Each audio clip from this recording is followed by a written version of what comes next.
What up guys, I'm Flame and today we will be checking the new changes to Elemental Shaman that we got last week and how they all affect our talents and rotation. I already released a guide on Elemental Shaman and that build is still viable in Mythic dungeons and AoE, whilst the one that we'll be talking about today will be better for raids.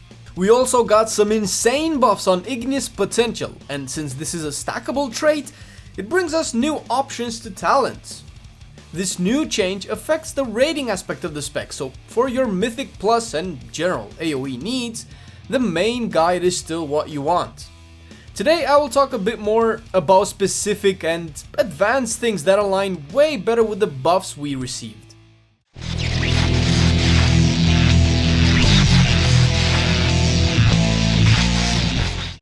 To start things off, let's go over the hotfixes that were released on January the 29th. Echo of the Elementals was nerfed by 33%, which previously was one of the best traits for single target fights.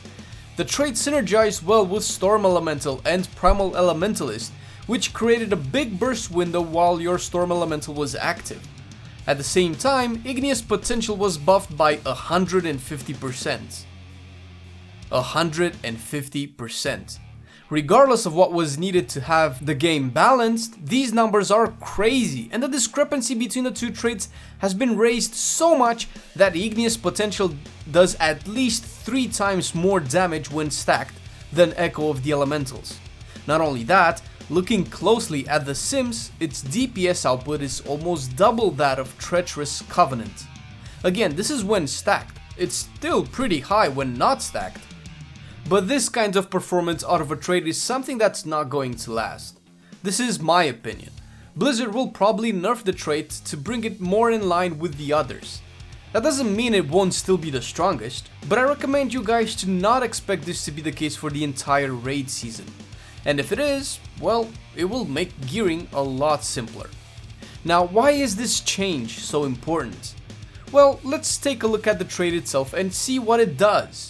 Igneous Potential increases the lava burst damage, and this affects stacks, while making lava surge proc chance be 18% up from 15%. The damage buff is even better since lava burst will always crit, or should crit if your rotation is on point. And the extra proc chance means that we will get a few more instant lava bursts. Having more lava bursts to cast and then being stronger makes certain talents more viable, and this is what we will be checking next.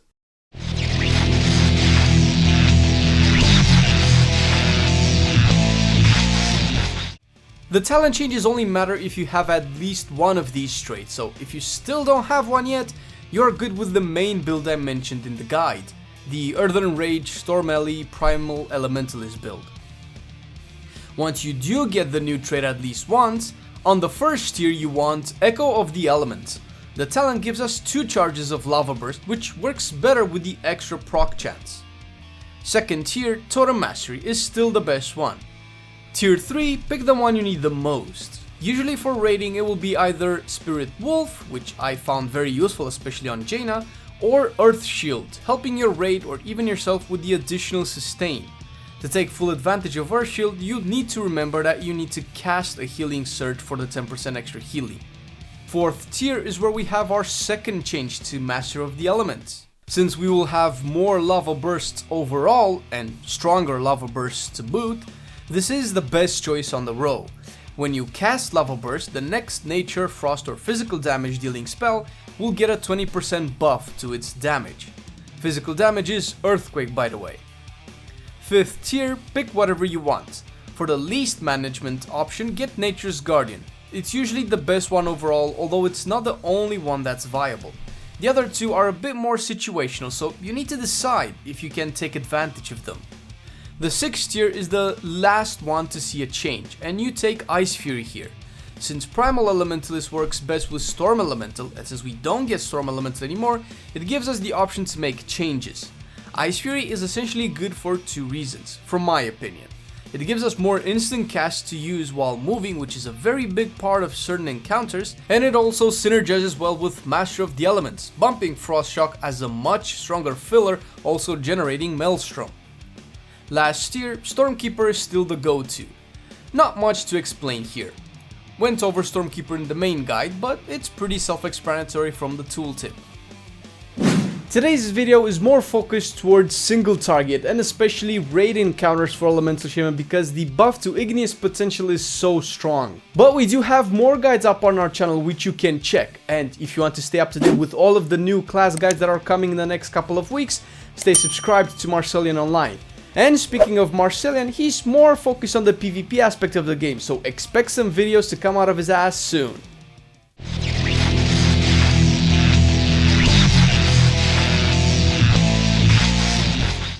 For the sake of completion, this is the main priority system, and to understand how Ice Fury and Master of the Elements fit in, I will try to explain it with some cool visual representations. Since we are not playing with Primal Elementalists, we won't have a pet spell we need to cast, so scratch that off the list. Totem Mastery is still pretty important to keep up if it expires or you go out of its range. Since we are not using the Primal Elementalist, you can cast both Fire and Earth Elemental at the same time. Flame Shock is the most important damage dealing spell to keep up. You ideally want to refresh it at around 7 seconds because those 7 seconds will add on top of its normal duration. This mechanic is called the Pandemic mechanic and usually works for all dots in the game, where I believe 30% of a dot's remaining duration will be added if you refresh that dot. After Flame Shock, keep Stormkeeper on cooldown. If you are fighting 2 or more targets, so adds, Earthquake gets insane value in terms of priority, so here is where you put it. While you have Stormkeeper and especially Master of the Elements, Lightning Bolt is almost as important as Earthquake. Next up, you want to cast Earth Shock, but ideally you will delay it and always cast it with Master of the Elements. After Earth Shock buffed by Master of the Elements, the next most important one is Frost Shock buffed by Ice Fury as well as Master of the Elements. Then we still have Lava Burst, closely followed up by buffed Frost Shocks. When you buff Frost Shocks with Ice Fury, they are still not better to cast if Lava Burst is active. But if the buff is also with Master of the Elements, then yeah, it's better than Lava Burst. Lower down the priority system, Ice Fury should be cast on cooldown. Notice that it's severely less important than Stormkeeper. After this, refresh Totem Mastery and Lightning Bolt. Part of the ABC of range DPS will always be Frost Shock when you need to move, so don't forget that.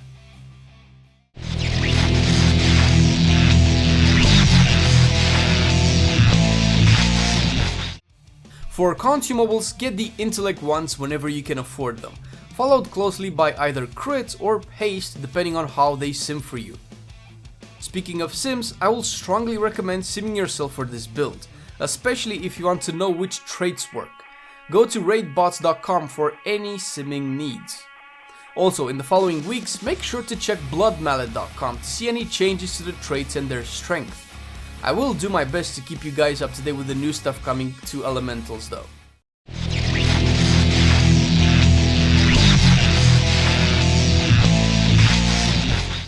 Now, for certain people, me included, this build is essentially more complex and difficult, but insanely fun. The fact that you have 4 charges of buffed Frost Shocks to cast gives you a lot of liberty when you need to move during encounters. With a lot of practice, you can essentially time the charges to be used during high movement phases. I am still perfecting this aspect of the playstyle, which is one of the main things I love about this. A lot of specs out there have a simple rotation that leaves very little room for variation. But this one, man, it's a lot harder to pull it off perfectly. With this in mind, there are a few things I want to mention regarding this playstyle.